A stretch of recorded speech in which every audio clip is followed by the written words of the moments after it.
દ્વારકા એક એવું પ્રાચીન ધાર્મિક શહેર છે જેને ભગવાન શ્રી કૃષ્ણએ આશરે 9000 વર્ષ પહેલા વસાવ્યું હતું. પરંતુ અચાનક એવું શું થયું કે આ સોનાની દ્વારકા નગરી પાણીમાં જળમગ્ન થઈ ગઈ. હાલમાં પણ સમુદ્રની અંદર સોનાની દ્વારકા નગરીના અવશેષો હયાત છે. તો ચાલો જાણીએ આ દ્વારકા નગરીનું ઐતિહાસિક રહસ્ય શું છે.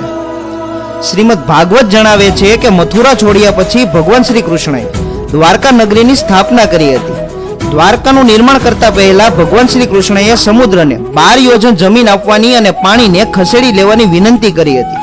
આથી સમુદ્ર દેવે જગ્યા આપી. ત્યારબાદ વિશ્વકર્માએ દ્વારિકાનું નિર્માણ કર્યું.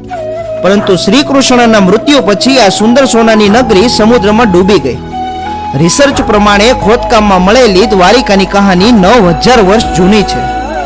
આ શહેર એ પ્રાચીન વિકસિત સભ્યતા સાથે જોડાયેલું છે, જે પહેલાના સમયમાં આવું બીજું કોઈ શહેર ન હતું.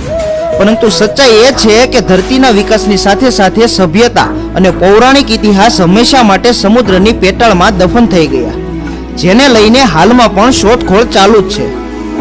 સમુદ્રમાં શોધખોળ દરમિયાન એવા પુરાવા મળ્યા જે આ પૌરાણિક કથાઓને સાચી સાબિત કરે છે, અને એમાંથી એક છે દ્વારિકા નગરીનું રહસ્ય. દ્વારકા નગરીને લઈને ઘણા લોકોની અલગ અલગ માન્યતા છે. હિમયુગની સમાપ્તિથી નષ્ટ થયું દ્વારકા. કહેવાય છે કે આશરે 9000 વર્ષ પહેલા હિમયુગની સમાપ્તિથી સમુદ્રનું જળસ્તર વધી ગયું, કે કેટલાય વિકસિત શહેરો સમુદ્રમાં સમાઈ ગયા. એમાંનું એક સમુદ્ર તટ પર આવેલું દ્વારકા પણ હતું.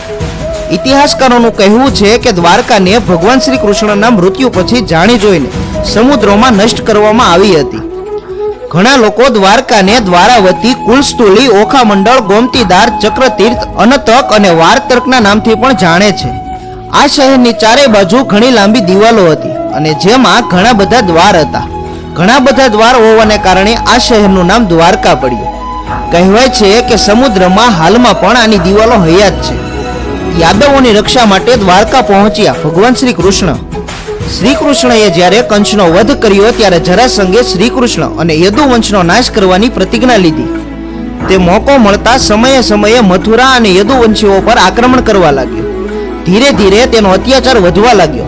તો શ્રી કૃષ્ણએ યદુવંશીઓના રક્ષણ માટે મથુરા છોડવાનો નિર્ણય કર્યો.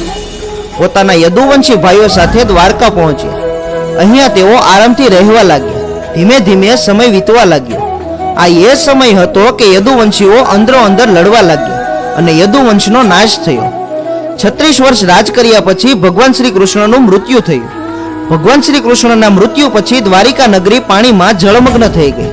પરંતુ સવાલ એ ઉઠે છે કે કેમ દ્વારકા નગરી સમુદ્રમાં ડૂબી ગઈ? કોઈ કહે છે કે આ એક પ્રાકૃતિક ઘટનાનું કામ હોઈ શકે છે, તો કોઈનું કહેવું છે કે આ કોઈ પરગ્રહીનું કામ છે. જ્યારે કોઈને પૂરતું પ્રમાણ ના મળ્યું ત્યારે વૈજ્ઞાનિકોએ આ રહસ્યનું કારણ જાણવા માટે સમુદ્રની ઊંડાણમાં શોધખોળ કરવાનું વિચાર્યું. આ શોધખોળ દરમિયાન વૈજ્ઞાનિકોને સમુદ્રના પેટાળમાં કંઈક એવા અવશેષો મળ્યા કે જેને લઈને બધાને ચોંકાવી નાખ્યા. સમુદ્રમાં મળેલ અવશેષ દ્વારિકાના સમુદ્રી અવશેષો પર સૌથી પહેલી નજર ભારતીય વાયુસેનાના પાયલોટોની પડી, જે સમુદ્રની ઉપરથી ઉડી રહ્યા હતા.